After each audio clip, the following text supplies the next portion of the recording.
Welcome and good morning. For those of you that I don't already know, my name is Gwen Stoltz and I'm the Executive Director for Represent PA. And today I am really excited about what we're talking about. We're going to take an inside look into the 2026 Pennsylvania Senate races. All right.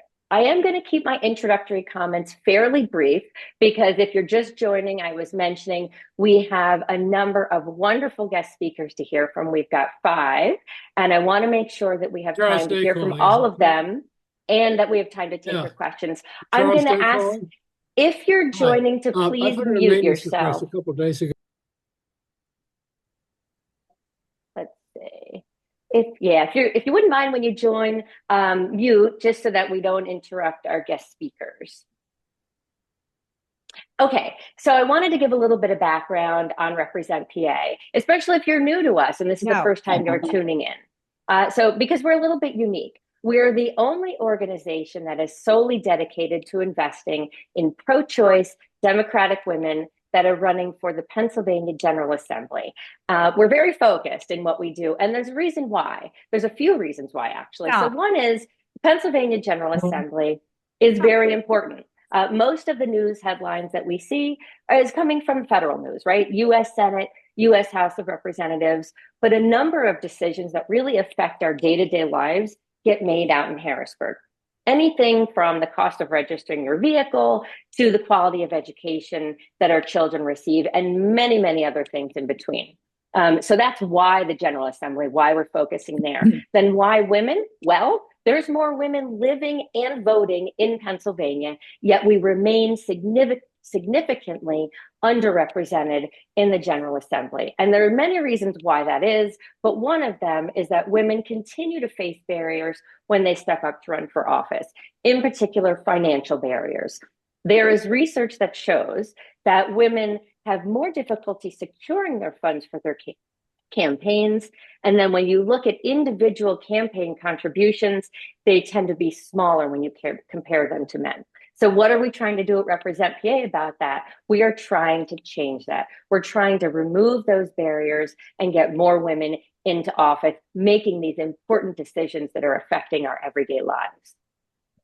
And the way that we do that is by investing early. And this slide is kind of our report card for the last 10 years. We have invested almost $2.25 million in 138 women candidates. We did a little research project recently to look at how many different women over the years we've invested in, and at a minimum, it's 138. There may be a few others. There were some very early rounds back in 2014 and 2015. But that's our base. We are building a pipeline of women leaders in the Pennsylvania General Assembly, and we are proud to report that we've supported many of these candidates in their first race, and that includes the now Speaker of the House, Joanna McClinton. We helped to fuel the flip of the Pennsylvania House in 2022. And since we got started over a decade ago, the number of women serving in the Pennsylvania legislature has almost doubled. But we're not done yet. What we're looking for is a legislature that is reflective of our electorate. So if over half the population are women, that's what we're looking for in the legislature. So today, to help us dive into these Senate races, we've got 5 wonderful guest speakers, and I've put them all on this slide in the order that you're going to hear from them.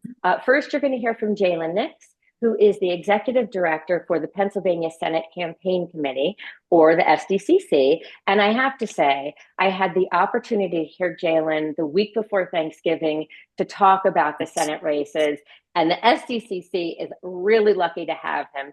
I left that meeting feeling so excited, really hopeful about 2026. Jalen, prior to this, was the Deputy Director of the Pennsylvania Democratic Party and the Chief Operating Officer for the 2024 Pennsylvania Harris campaign. Then you're going to hear from Senator Maria Collett, who serves Senate District 12 out in Montgomery County. She is also the Pennsylvania Senate Minority Caucus Chair and the Minority Chair for the Senate Aging and Youth Committee. Then we're going to hear from Senator Katie Muth, who serves Senate District 44 in Bucks, Chester, and Montgomery counties. She is the Minority Chair for the Senate Veterans Affairs and Emergency Preparedness Committee. And then you'll hear from Senator Lindsey Williams, who serves Senate District 38 out in Allegheny County. And she is the minority chair for the Senate Education Committee. And then finally, you're going to hear from our special guest speaker, Eileen Albalar, who is currently serving as the Bucks County Clerk of Courts. And in 2026, she will be running for Senate District 6 in Bucks County. This is the Frank Ferry seat. Eileen is a phenomenal candidate. She's a former Warrington Township Supervisor, and she was also the former Director of Community Engagement for the Bucks County Opportunity Council. So the run of show for today is that we're going to hear from Jalen. He's got a wonderful presentation and some slides. We'll then stop sharing the slides. Then we'll hear from Senator Collett, Senator Muth, Senator Williams, and then Eileen. At that point, we will take your questions. I want to hold questions until then just to make sure that we do get a chance to hear from all of our guest speakers. I'm going to run a tight ship, and I want to really keep us to that hour. So we will wrap then at 9:25, and I will come back in and share a couple of events. So with that, I am going to hand slide control over to Jalen. And Jalen, you should see something pop up in the lower part of your screen to control slides. If it's not working, it's not a big deal. I can advance them for you. So it looks like you got it. Okay. I am now going to put myself on mute. Thank you, Gwen, for such a warm introduction. And also thank you all for the work that you guys do and your continued work. It is really great to work with organizations that prioritize state legislatures. We know first and foremost that unfortunately the failures at the federal level, the priority has now come to state legislatures to mitigate and fill the gap while the federal government figures its stuff out. One actual note that I do want to point out for folks and really just to emphasize the importance of the work that you guys do. In 2024, of the candidates that were running, women actually overperformed their male counterparts on the ballot. So I think that's an interesting statistic to point out, especially when folks after 2024 have this notion of, is America ready for a woman president or a woman in X, Y, and Z office? Women actually overperformed in congressional races, state legislature races. So I do think it's something to emphasize for those folks that are wondering, if a woman's time for the presidency or other offices, if America is really ready for that. America is more than ready for it. It's a political system that has to get ready. So with that, I'm going to talk a little bit about some of the work that we're doing in 2025 and then talk about some of our races in 2026. Now, I'm going to warn you guys, I have a tendency to get a little bit into the weeds and kind of nerd out a little bit. So if I get a little bit too detailed, please let me know or please stop me. But I'm really looking forward to sharing with you guys what we're seeing on the ground. So I think everybody here, the work that we have been doing over the past few years in Pennsylvania, everybody here knows what would happen if we had a trifecta. For some context, the last time that Pennsylvania had a Democratic trifecta was in 1994. And it actually wasn't won electorally. It was won by a Republican who defected and became a Democrat and caucused with Democrats. So it has never been outright won, and it's something that hasn't been done in over 30 years. But I think for everybody here, the importance, the things that we are seeing happen from a legislative level, right? Our budget was 135 days late. Now, thankfully, we were able to get it passed before the holiday, but it did real harm to a lot of our counties, right? Counties had to take out loans with high interest rates just so they could pay the bills while the state legislature figured it out. And I mean, you can talk to Senator Collett and some of our other members that are going to talk to you guys a little bit later, but we weren't really clear on what the difference of opinion was, right? I think, the negotiations just kept stalling and stalling. And I think all of us walked away from it with the conclusion that this is an effort to just damage the governor before his reelection campaign. And this isn't really a policy difference. This is just damage. And it's really frustrating when you're trying to see that, especially when people are hurting today, that you have a legislature or at least a majority in the Senate that really isn't focused on helping people. We know that if Democrats took over the Senate, right, the minimum wage would be passed. Every single one of our neighbors, New York, New Jersey, Virginia, have all raised the minimum wage. Transportation funding, protective for reproductive health care, right? In 2018, when we flipped, one of the first bills that this group put together was protecting folks' rights to choose in Pennsylvania. public sector OSHA, healthcare worker protections. All of these things would happen with a trifecta. We know that this is a priority for the governor. We know that the House has sent these bills multiple times to the Senate, and there's a running joke in Harrisburg that bills go to die in the Senate. And, that's unfortunate. But one thing I do want to emphasize to everybody is that we all have the power to change this, right? We are not powerless to this. We have an opportunity next year to really make an impact on our legislature for the better. And that's really something that I'm excited to talk with all of you about. But the important thing I want to emphasize with this call is how we get there. How do we get to a majority? So with that, I do think it's important before we kind of talk about how we get there, let's talk about how we got here, right? Over the last 10 years, the Senate majority has been sort of a white whale for Democrats in Pennsylvania. And I will be the first to acknowledge it has been a point of frustration for everybody for multiple cycles. But I think it's important to look at the context of where we started. So in 2016, we lost 3 Senate seats, right? And so going into the 2017 election after a catastrophic presidential race, we had 16 Democrats in the Senate. And it has been a fight clawing a long fight getting back up to 23 seats. But I think it's important to note that just 10 years ago, we only had 16 seats in our legislature. In 2018, we picked up 5 seats, bringing that total to 21 Democrats, 29 Republicans. We also picked up a seat in the special election in 2019. In 2020, right, we picked up a seat and then lost a seat, ending at 22 Democrats, 28 Republicans. Additionally, in 2020, right, we picked up 1 seat with Senator Miller. Again, 22 Democrats, 28 Republicans. It has been incredibly frustrating with this. In 2024, which was a very, very tough cycle for Democrats at all levels on the ticket, we picked up 1 seat and then lost a seat, still holding at 22 Democrats, 28 Republicans.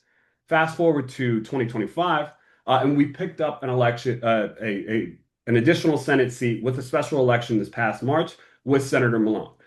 When I tell you guys that was an interesting race, that was, I think it might have been the first week on the job where it's, hey, we have a special election in Lancaster, a plus 15 Trump district. We're going to have to compete here.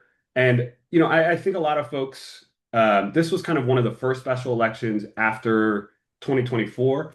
And really, the caucus made an effort to make a statement with this race, right? We had no idea what the election results were going to be, but we went into it with the mindset of we're not going to let our Republican counterparts just walk into a Senate seat. So we know that the odds are stacked against us. We know that we have to work hard.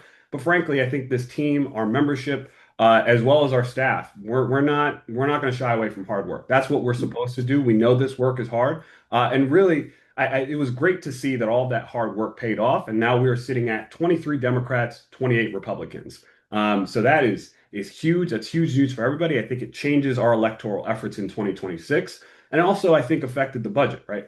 Republicans know that they can only afford to lose 2 votes, and that really affects the negotiations this year and then also going into next year.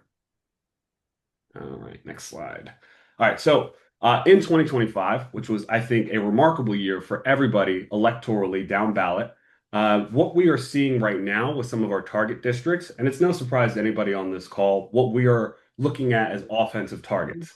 SD6, which is in Bucks County, SD16, which is in Upper Bucks, Lehigh Valley, SD24, which is Montgomery County, Berks County, and then SD40, which is in Lackawanna and Wayne, I believe, Monroe County.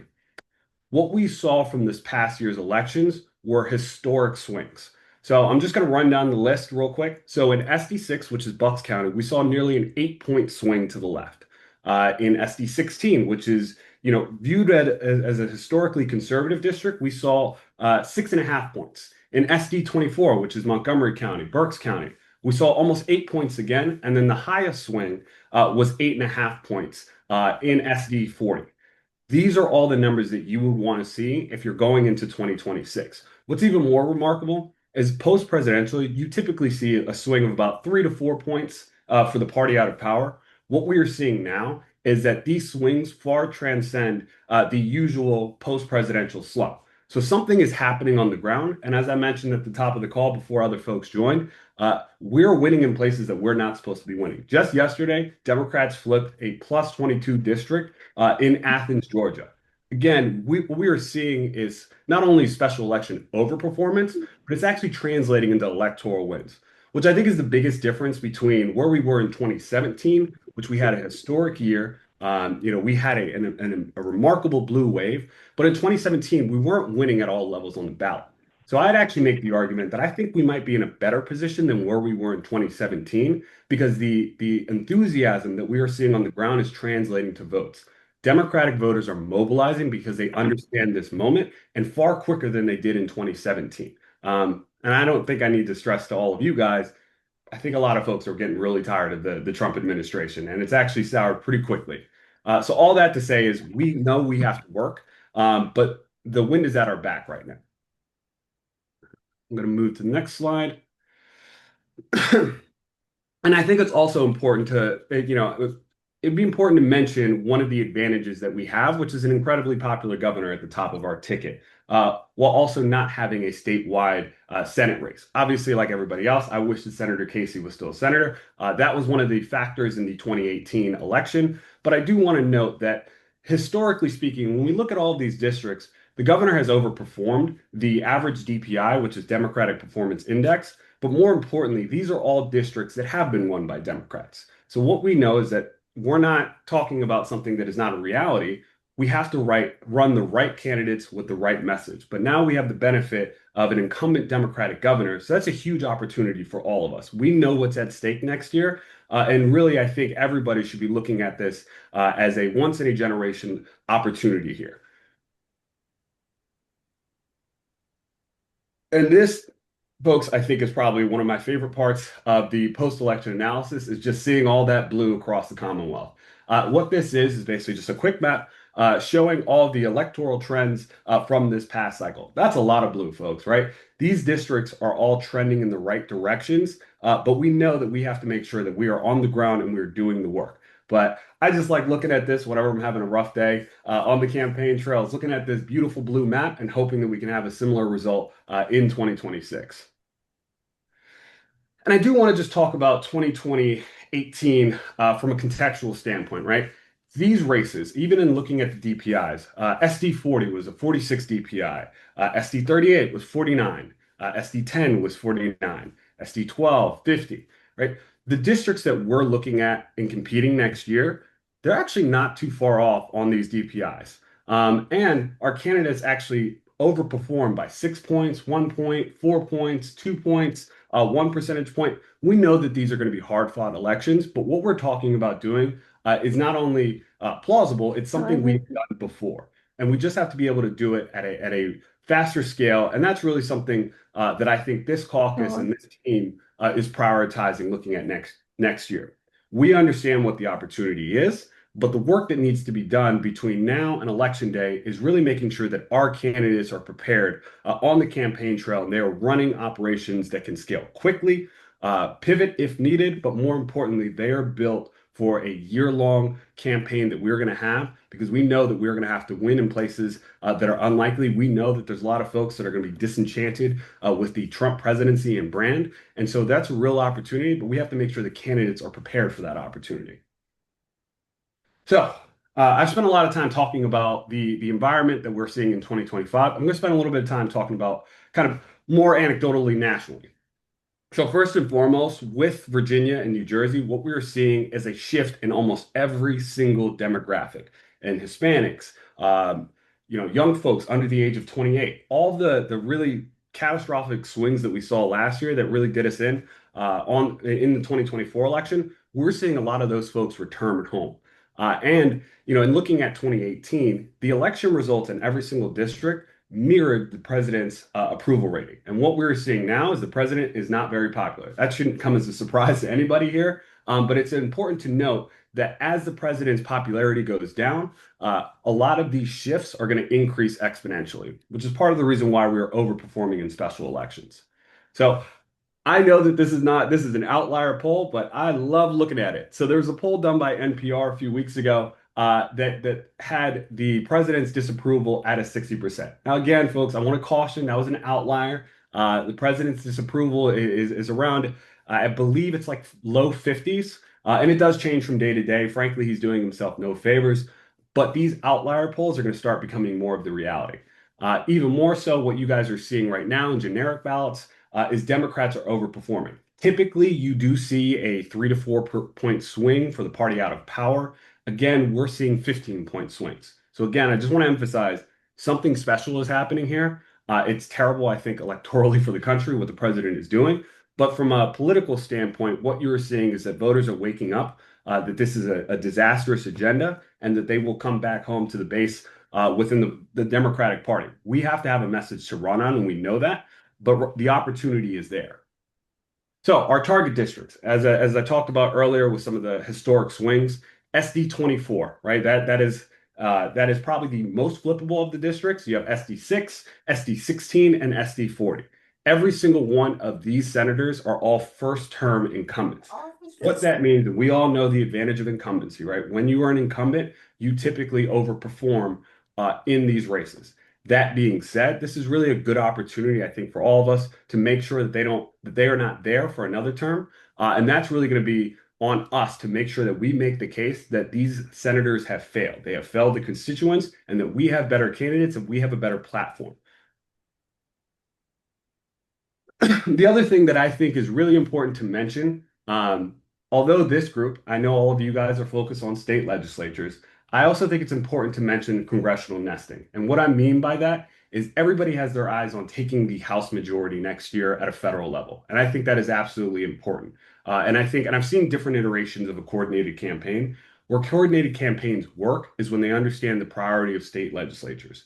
It is a lot different for a voter when they have a candidate sitting at their doorstep talking to them about issues as opposed to seeing an ad or a congressional race. It is very hard for congressional candidates to go door to door, and that's really the responsibility of state legislatures. We can go far deeper into some of those persuasion targets, and it can have an upswing benefit. So for all of you guys, one of our incumbents, Senator Williams, is nested with CD 17, which is Chris Deluzio. So we want to make sure that that race is a priority. Obviously, Chris Deluzio always has a tough reelection. SD 40, which is nested within CD 8. SD 14 and 16, which are nested within PA 7. SD 6, which is nested within PA 1.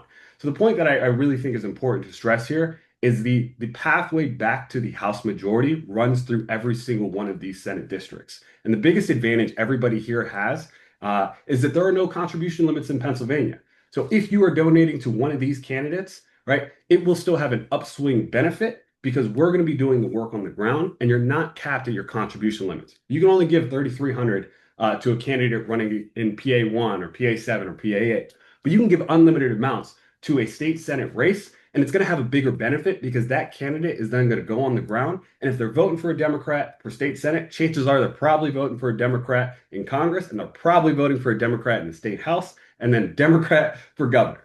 So we know the importance of state legislatures, but I just want to emphasize that point. All the work, everything we're trying to accomplish, all intersects. So if we're working together, we can accomplish a lot next year and really send a message to the country.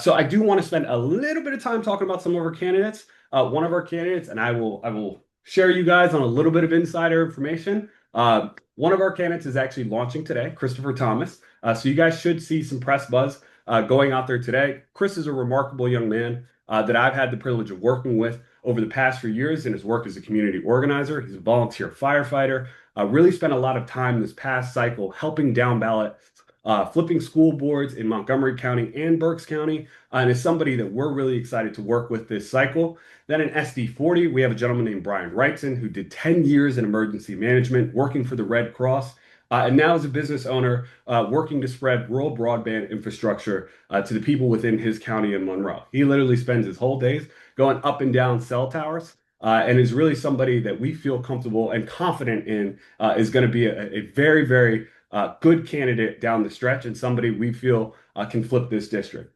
And then in SD6, and I'm not saying that we should have favorites, but I will tell you guys, you're going to hear from her a little bit later, so I don't want to get too into the bio. But what I do want to emphasize is I want to be complimentary of the work that Eileen has done over working with the caucus and over the past few months. Running for office is hard, and every single one of you guys know that. Our members that are currently elected, they know that. Eileen has come to the table not only seeking advice, but also working hard. And she's somebody that we really believe in and somebody that we look forward to calling a senator in 2026. So actually, let me just move on. And then SD16, which is our target. So we have a lot of candidates for SD16. We're trying to finalize that list probably by end of year. But please make sure that you guys are staying tuned. All these candidates will be announcing prior to petitions, and we look forward to sending you guys updates on them. All right. At that point, I'm going to stop. Thank you so much, Jalen. And we will return to you for questions at the end. I am going to stop sharing my screen so that we can hear from Senator Maria Collett. Well, thank you so much, Gwen. Thank you, Represent, for having us this morning. We're so excited to be here to talk to you about why the Senate is a really good investment of your money, your time, your energy, and all of your hope, really. And thank you, Jalen, for that presentation that really set the groundwork for what we know is going to be a successful election cycle next year. I just want to start by saying I had the opportunity, I'm so glad that Eileen is on this call and that you'll hear from her. I had the opportunity to get to know her when I represented parts of Bucks County when I was first elected.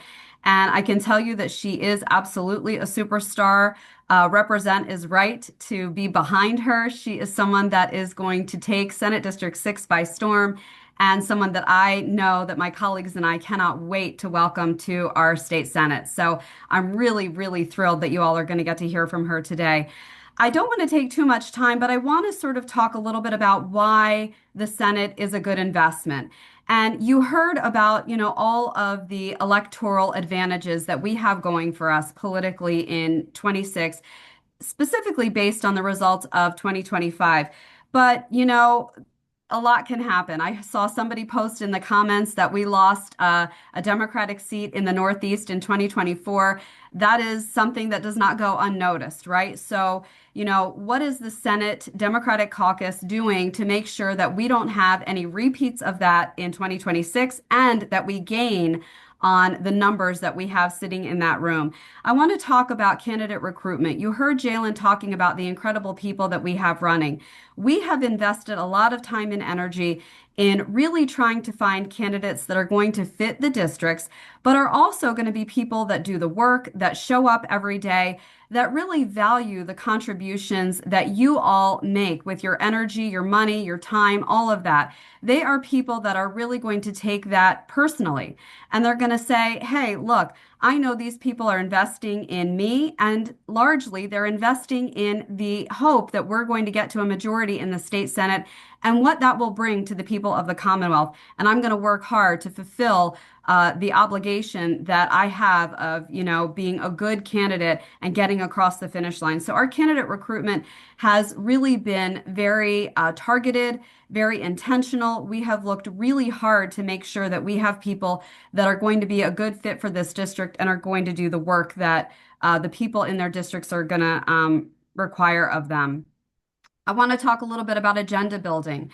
Our Pennsylvania Senate Democratic Caucus has really worked hard to try to focus on what is the first year of majority going to look like?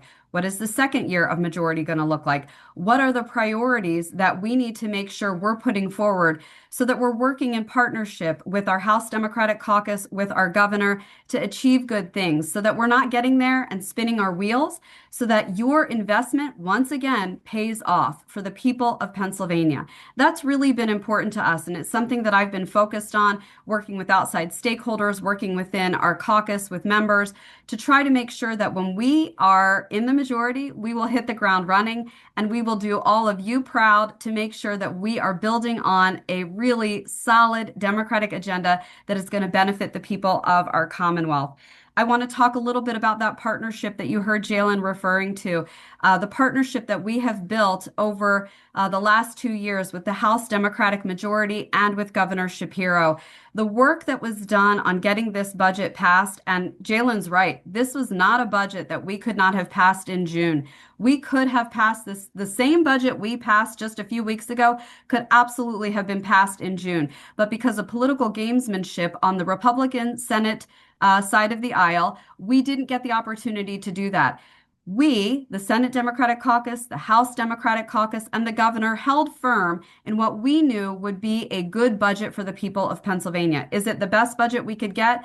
No, we probably could have worked really hard and gotten a budget in June that would have been reflective of values that we know the people across the Commonwealth want to see.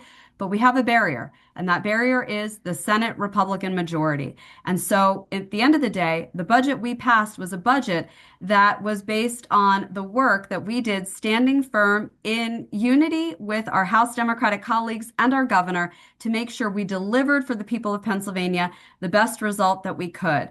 I am hopeful that when we see a majority in 2027 after this 26 election cycle, the budget that we'll be able to offer to the people of Pennsylvania will build upon the promises that our Democratic governor has campaigned on, will campaign on again, and that our candidates will be campaigning on as well. So I am hopeful that that partnership that we have started to create and develop is really going to shine when we are in the majority.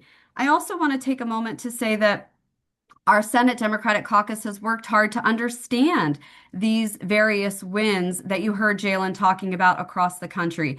We had an incredible debrief with a member of the Virginia House of Delegates that talked about the 13 seats that they managed to pick up in 2025. And I want to emphasize here that one of the overarching themes of that was it was not luck. It was strategic planning. And that is what SDCC has been engaging in. So when you invest in Represent and Represent invests in our candidates and in our SDCC work, you are investing in a strategic plan to get to majority and to execute on that majority. It's about good decisions. It's about solid investments. It's about making sure that we understand what it's going to take to win in seats that are competitive, but absolutely winnable. So those are some of the things that I wanted to talk about. I don't want to correct Jalen, but I will because it gives us a little bit of optimism. Your slide was wrong. We are at 23 and only 27 Republicans, not 28.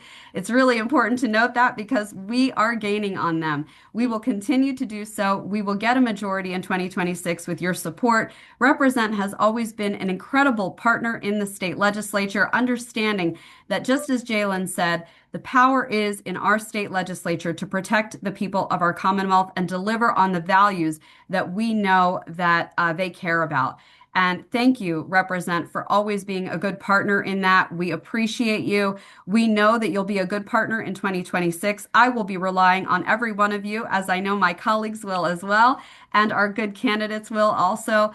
I know that you all have such an incredible capacity for your energy to really help make sure that we get these candidates across the finish line, we get to that majority. But what I wanted to talk about was why SDCC is a good investment. I hope that the examples I've given you have really shown that we are ready to execute on the majority that with your help we're going to get. So thank you, Gwen. Thank you, Represent. And I will turn the floor over. Thanks, everyone. Thank you, Maria. Now on to Senator Katie Muth. Thank you very much, Gwen. I'm State Senator Katie Muth. I represent Senate District 44. I think, Gwen, you might have said I represented Bucks County. I am very gerrymandered still, but I represent Berks, Chester, and Montgomery County. So no Bucks, Berks. It's okay. Everyone does it, just for accuracy's sake. So I am the only member in our caucus that represents parts of 3 counties. But I have a very wonderful district of, I don't even want to call it purple anymore. I call it a rainbow. I have been embraced by a lot of independent voters, which I think should be a main target for us heading into this next election cycle, as people are starting to realize that political balance may lie with those who are really trying to serve the public versus being bought off and paid for. So my campaign began in 2018. You all were supporters of mine early on, literally when no one thought I would win. Literally no one thought I would win, and came out with a very big win that year, and along with several others flipping seats from red to blue, and was able to hold that in re-election in 2022 also because of your continued support. So I do want to say on a bad day or a dark day that you're reading headlines, remind yourselves how all of your contributions and effort have really made history in Pennsylvania and certainly allowed people like myself and Senator Williams and others to be in a space where we can fight for the values that our Democratic Party, puts forth and to put policy behind those values. And so I really think this 2026 cycle is going to be very interesting. I am prepared for a full court press of chaos, and so that's fine. So we'll manage that as it comes flying at us. And I think there'll be a desperate effort to try to knock someone like myself out or Senator Williams because our districts are what maybe be viewed as more winnable. But I think we've earned our reputation well by fighting endlessly. So I hope that I am reelected after 2026 so we can continue the work to change Pennsylvania. Pennsylvania is way behind in a lot of things. We have environmental policies of a third world country. It's incredibly expensive and to live in Pennsylvania, and also our tax system is rigged for the most wealthy. So those are things that really need to be emphasized on as we move forward, trying to stabilize ourselves as a Commonwealth with the federal chaos that we obviously can't control. So I am really grateful to be a part of your support efforts and look forward to knocking doors with many of you who also not only donated your dollars, but your time and came out to Senate District 44 and continue that work and flip these seats. The seat closest to mine is Senate District 24, as mentioned. I think there may be another candidate in that race. I think he's on this call. But that seat is way more winnable than mine was in 2018. So we do need the right candidate with the right message to flip that seat. And there's great people on the ground there that will be willing to help. So I do, and I look forward to hearing more about Jalen's comments about the coordinated effort, because in 2018, if it weren't for Chrissy Houlihan funding field organizers in all of the state rep districts in Chester County, we didn't have the same infrastructure in Montgomery County, but we did in Chester County, and we had boots on the ground like you wouldn't believe. And in 2022, she was very instrumental in creating a coordinated campaign and the lack of one at the top of the ticket. So women work better together, and that kind of shows how we all got here. And I'm grateful to be a part of this effort and hopefully celebrating great successes and wins with all of you in 2026. So thank you for having me. Thank you, Katie. I live in Bucks. Sorry about that slip. Everything's about Bucks County. No, it's not. All right. Thank you for speaking. And now on to Senator Lindsey Williams. Hi, everyone. Thanks for having me. Thanks, Gwen. Thank you all to represent. You were there at the very beginning in 2018 with us, with Senator Collett, with Senator Muth. You were there on our re-elects in 2022, and I'm so proud to have you in our corner for 2026. Because we can't get to the majority if we don't protect our incumbents. And that is something that we have to do, both of the things. Is that our seats, Senator Muth said her district is like a rainbow. I haven't used that word, but that might be fun. I might do that. I like to say it moved from dark purple. It moved from a red to a dark purple to I'm a light lilac purple now. I'm moving in that direction because it's still it's Western Pennsylvania. Things are funky. The numbers say one thing and performance does something else. And, talking about the federal landscape and is what is going to happen about trying to maintain seats in Western Pennsylvania. There's going to be a lot of money spent in Chris Deluzio's seat right above me.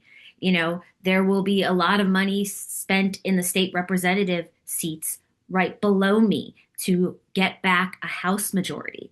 So those things matter in the spending in my district.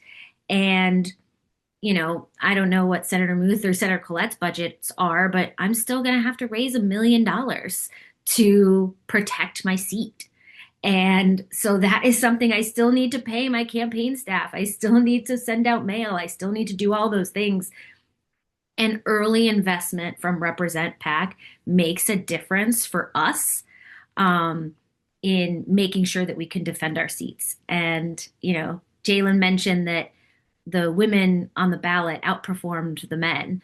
And I will say we outperform our male candidates because we outwork them. We outwork them. Sorry, we do. We work our butts off, both in our campaign cycle and in our district offices. I know that Senator Muth, Senator Collett, like we're there at every Boy Scout event and cookout and all those things. We're making sure that every phone call that comes into our office is responded to and that our legislation reflects the priorities of our districts. Sometimes that is, along with the rest of our colleagues, and sometimes it's something different.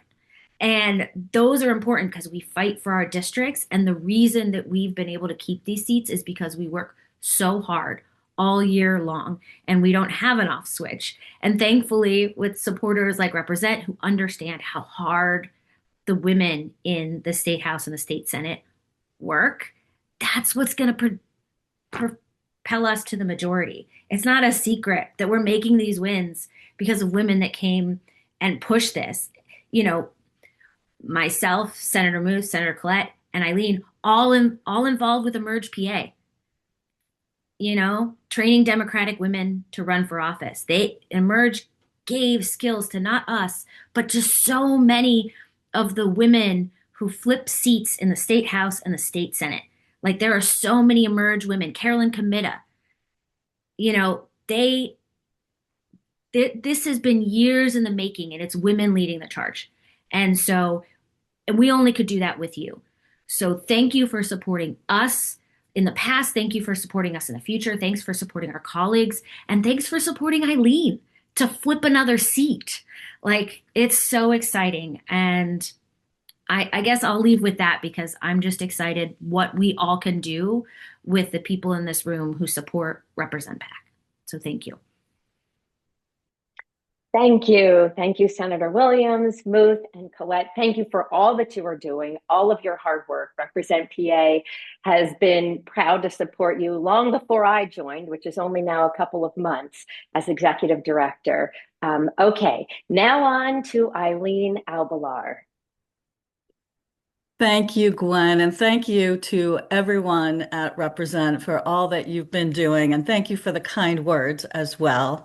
I'm Eileen. I'm the current clerk of courts for Bucks County and am running for Senate District 6 here in Bucks County. We're going to flip that seat, and I can't wait to join these amazing women in the state Senate in 2027. A little bit about me. I'm a social worker by profession, and I'm a mother of two. I'm a board member of Nova Bucks, which is the crime victim advocacy organization as well. I grew up in Bucks County. I'm a Warminster native. I went to Massachusetts for college and for grad school, Mount Holyoke, and my master's in social work at BU. And then I lived in Arizona for 10 years before I came back because when it was time to settle down, raise a family, have children, I knew that coming back to Bucks County was the only place I wanted to raise my children. So I've been back here since 2010. While I was in Arizona, I was introduced to Emerge Arizona, and I'm a graduate of that program. And the fantastic Emerge sisters that are on this call and throughout the state and the country, we know that Emerge trains women to win. And so in 2015, when Emerge Pennsylvania started up, I joined the board here and had the pleasure of working with these amazing women. When I lived during Senator Collett's first campaign, I was fortunate enough to live in that little piece of her district and got to knock on doors and talk to my friends and neighbors about how wonderful she was and get her elected. And then, of course, when it was redistricted, now I'm in Senate District 6, which presents a wonderful opportunity to be able to flip this district. As a social worker, I've worked for government and nonprofits for my whole career, advocating for people with disabilities and employment issues, working with families and seniors, food insecurity, transportation issues, all of those things that working families, making sure that they have enough to meet their basic needs. So my whole career has been advocating for people who don't have a voice. So I believe that we need folks in the legislature who are trained advocates, trained listeners, and trained problem solvers. That's who I am, and that's why I'm running for Senate District 6. I know that we can do better. We know that we can do better. I understand that the policy, how it impacts working families on the ground. I have that experience and knowledge, and I want to make sure that we're creating a person-centric policy and moving forward that solid democratic agenda that Senator Collett talked about, and really being able to move that forward. But we can't do it without a majority in the state Senate. And I'm so proud and excited to be stepping up to run for this. So yeah, that's about it. That's for me. So I know we want to leave time for questions. So thank you for the opportunity for allowing me to introduce myself and tell you why I'm so excited. I've been working on this campaign for a few months, putting all the time and effort needs into it, and I'm willing to do whatever it takes to make sure that we flip this district. Thank you so much, Eileen. So if you have a question, you can either put it in the chat or you can raise your hand and we will call on you. So who's got a question? I know some people have questions.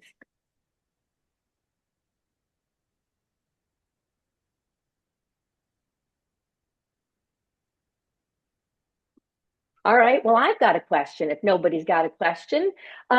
Eileen, do you want to share what your estimated budget is for the 2026 race?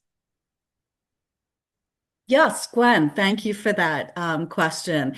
We know that a lot of eyes are going to be on Pennsylvania. A lot of eyes are going to be on Bucks County, and it's going to be a very expensive race. So we're looking at in the multiple millions of dollars for this race. Like Senator Williams said, that she's going to have to raise a lot of money just to keep the seat. To flip this seat, we're looking at $6 million plus in order to have the infrastructure, the campaign staff on board, and be able to meet all the voters and get the message out to all of the voters. So it's going to be a very expensive race.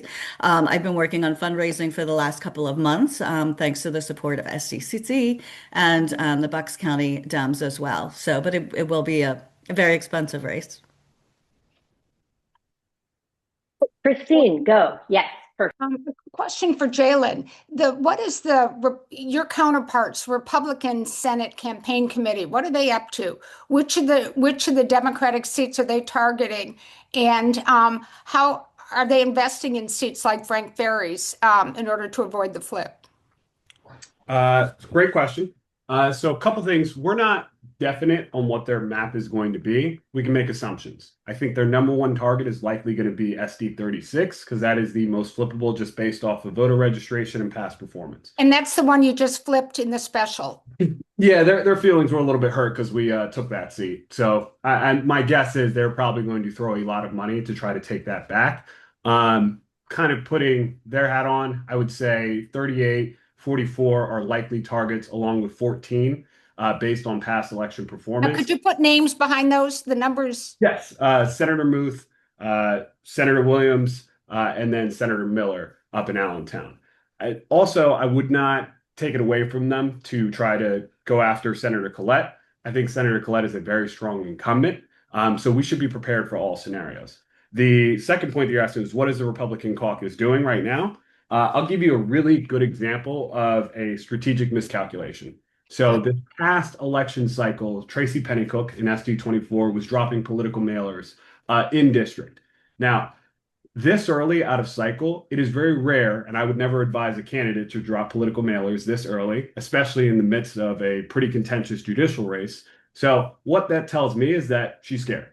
She is definitely concerned about the vulnerability going into next year because it's not something strategically that yields any benefit. Mailers are one of those things that you have to be willing to continuously be in contact with. So my guess is she's probably getting a little bit spooked, as they should be. Along with Frank Ferry, one thing that I do want to add a little bit of context to what Eileen mentioned is that Republicans have access to far more resources than we traditionally do have, right? We know that Eileen's district is in the Philadelphia media market, which is one of the most expensive media markets in the country. And that's a lot of what her spending is going to be going towards. The Republicans have already pledged that they are going to spend $6 million to defend Frank Ferry. What I would like us to do, and where we are working towards, and something that I'm very optimistic about, is that we'll have access to resources that we've never had before. And that if the Republicans want to spend $6 million to defend Frank Ferry, we're willing to spend $6 million to take him out. That's how important that seat is, and that's how much we believe in this candidate. So hopefully this is not a war of resources, but certainly that the responsibility this caucus has is to make sure that we have enough resources to compete at the same level, if not more than. And this cycle. Do you see Jeff Yass sending in money to this cycle and these elections? Absolutely. The same way that he did. Absolutely. How do you really feel, Lindsey? Yes, I'm sorry. Take myself off Right mute. ahead. The Senate Republicans can spend money and they can light it on fire in every district. Right. And they will. Yeah. Like, and they last will year, spend yeah. money. They spent $4 million against me last cycle. Yep. And, you know, they will do it again because they don't care. They will. And they have the money. Yes. Now, And again, to you also, Senator Muth? I mean, I am like a double whammy. I have Jeffrey Yaz and building trade unions that usually support Democrats go up against me. So the money that's put up against me is like on steroids from these entities that can just light it on fire. But luckily, you need some money to win elections, but you don't need to raise more money than your opponent to win election. You need to be strategic. But yes, these Outwork people them. yeah, exactly. Have endless dollars to literally light on fire. I see a couple of questions that came in the chat. Sorry, not to interrupt. I want to make sure we get to a couple. The final question about why I represent PA, I am absolutely going to answer that one when I come back in just a few minutes. But I see some questions here about redistricting from Marion and David, and I'm not sure exactly what you mean. I know, at the state ledge level, that won't happen again until the new census data comes out. But Marion or David, do you want to come off of mute and ask what you are, your question? Yeah, there's been redistricting across the country. We've all seen it. Texas is number one. And we keep hearing from time to time Pennsylvania being mentioned as a potential target for redistricting in order to shape the elections.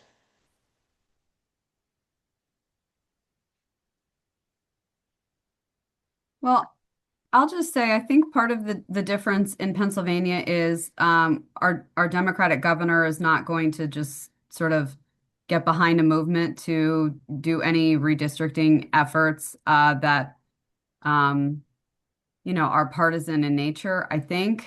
And certainly he's not able to just do it unilaterally. And with the divided legislature, I don't see that we're going to sort of enter the fray of all of that redistricting effort here in Pennsylvania at the state ledge level. I can't speak to what's going to happen at the federal level. The state legislature in Pennsylvania is sort of in charge of drawing those congressional district lines. We pass it like a regular bill. So it would be really difficult, I think, for that to happen in the divided legislature we have with a Democratic governor to do that legislatively. So I think in Pennsylvania, we are, for good or bad, insulated, I think, from that redistricting fight that we're seeing happen in California. And I guess Indiana now has decided they're going to participate in the Texas shenanigans. So I think Pennsylvania, either, better or worse, is a bit insulated from those efforts. Thank you. Oh, yeah, thank you. We have a question that is directed towards Eileen, and it's a big question. The question is, what is your strategy to attract voters to unseat Frank Ferry, given that he is so well known in Bucks County? So do you want to speak on that just for a moment? If there's any, just absolutely. That is a great question. We need the right time, we need the right candidate, and we need the right resources in place.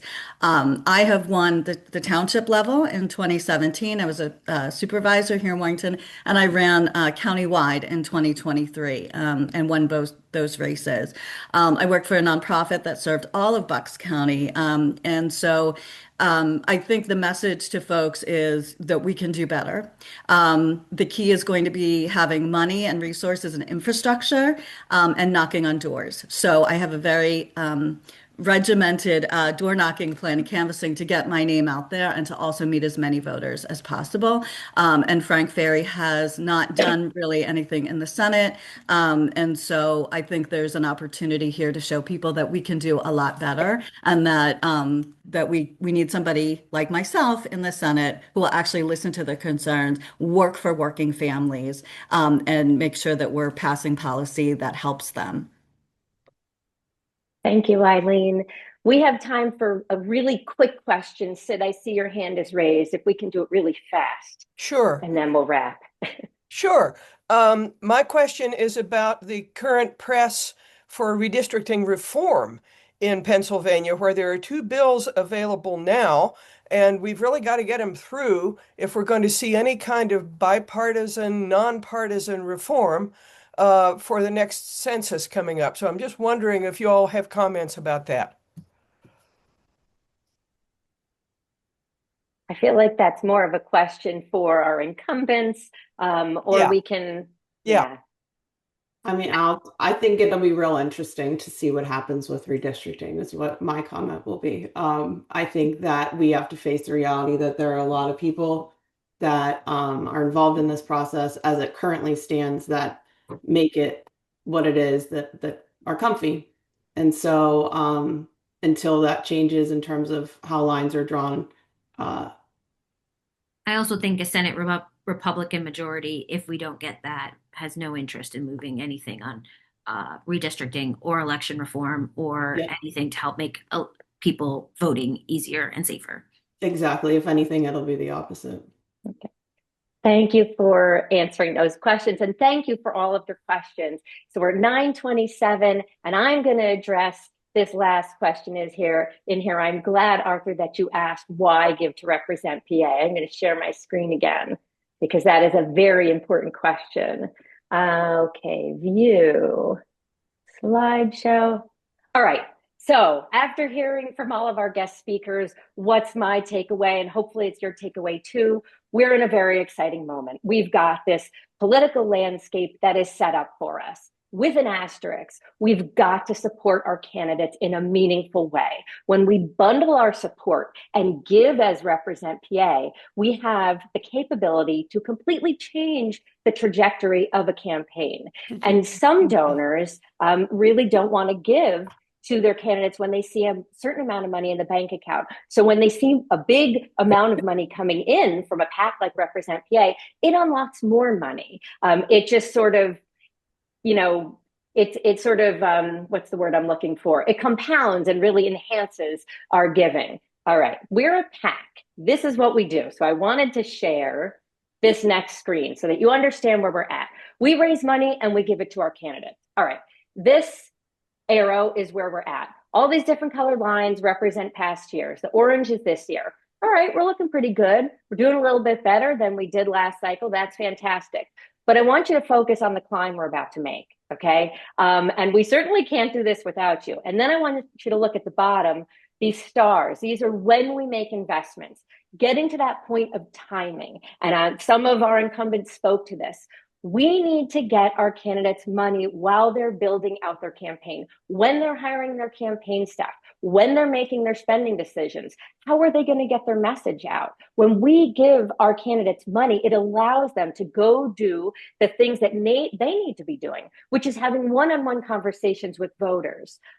So I hope you'll join us in making this big climb. While we're in a very good spot, we've got a long way to go. And because of this, we are focused on building out our calendar. And I wanted to share just a couple of events that are coming up. And I want to be clear, we have not officially endorsed Eileen. We are here, she is here speaking with us. And I think I'll just leave it at that. But we obviously are excited to support Eileen in the future, but just didn't want there to be any confusion about that. We just are about to release our December first round of endorsements. Those are our incumbent protection round, and there will be a press release coming out about that. But February 5th, if you would like to come meet Eileen in person, we are having an event. The address is Doylestown. It's actually Plumstead Township. And we've got Representative Tina Davis and Missy Serrata that will be there, and likely others will join us. We are still pretty early in this.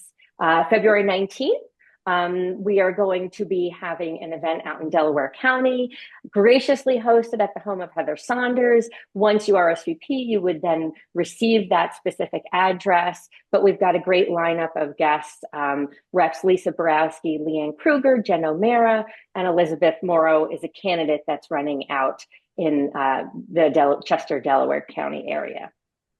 We also have two other events that are in formation. One is going to have a special guest speaker, former Congresswoman Allison Schwartz, and that's coming together in the Chestnut Hill area, and we'll have details coming up. And then one seems to be materializing in March, and that will be more in the Center City area. So how can you get involved? I spoke about why represent PA. Because when we bundle our support, we have the capability to totally change the trajectory of these campaigns because it unlocks more money for them. And we're able to get them this money earlier, really than some other PACs. I won't name names, but so ways that you can get involved. Let's meet this moment. Let's not wake up the day after the election and say, oh my gosh, I wish we had done more. We have this unique opportunity, as Jalen said, the time is now to take action. Go to our website, check us out. We're in the process of updating it, and actually we'll send out an email blast when we've done that. You can share that out. Attend breakfast briefings, invite friends. They're free. You don't have to get out of your pajamas. You can turn your camera off and eat your breakfast. No one will know. Share those events with other people. You can host an event, and I would love to hear from you, or you could get in touch with anyone on the executive committee or development committee if you're interested in hosting in your home, or maybe you have an idea for an event that you would like to talk about. You can join the endorsement committee. And what is so important and exciting, I think, about Represent PA is the way that we make our spending decisions. And now, typically speaking, joining the endorsement committee is a financial commitment. It's either $100 a month or $1,200 a year. And we have these larger meetings where we actually discuss how we're going to spend, who we're allocating to. It's really an interesting process, and I hope some of you will join it. I know many on the call already have joined the endorsement committee. You can join our mailing list. You can follow us on social media. And of course, you can donate. And you could do it right now, even if you wanted to, by scanning the QR code on your screen. And I think that's a wrap. We're 3 minutes over. I try to be respectful of people's time. Thank you all so much for tuning in. And thank you to all of our guest speakers. Stay tuned for emails about next month's breakfast briefing. We are going to do one either in January or February that will be targeted on the House, just like we did here for the Senate. And you will find that in your email inbox. Thanks, everybody. Have a great morning.